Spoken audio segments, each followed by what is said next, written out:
Hey everybody, Austin here with ABC 11 giving you what you need to know about the May 16th Teacher Rally.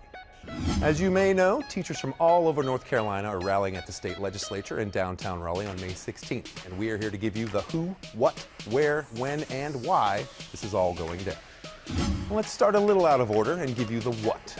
Now, what is being held is the North Carolina Association of Educators March for Students and Rally for Respect.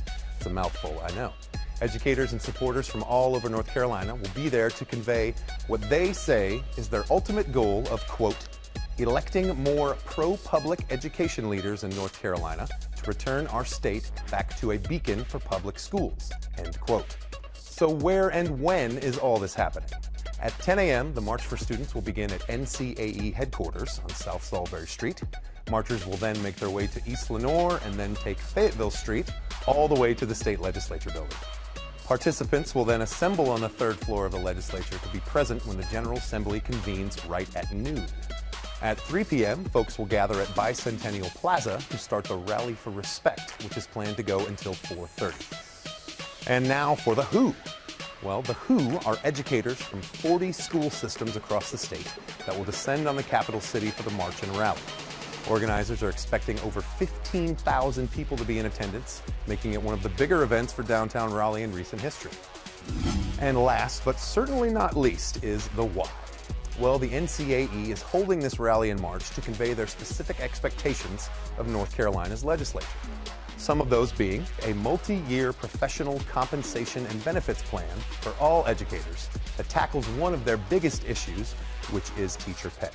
Now, teacher pay does vary depending on location, and our own Jonah Kaplan breaks down just one of the scenarios on how those numbers differ.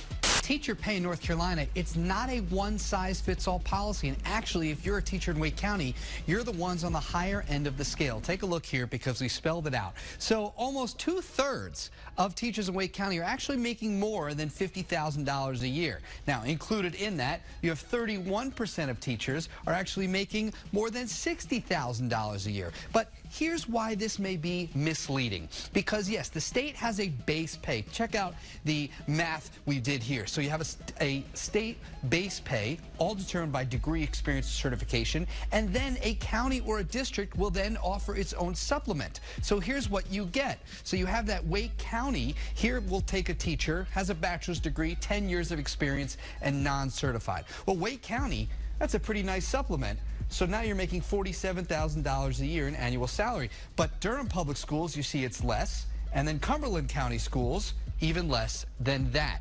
Only about $43,000 a year. Now, those base numbers right here, you see them all consistent. They have gone up significantly in the past 5 years, but compared to the rest of the country, those numbers still in the bottom 15 of all 50 states. Now, this rally does have its opponents.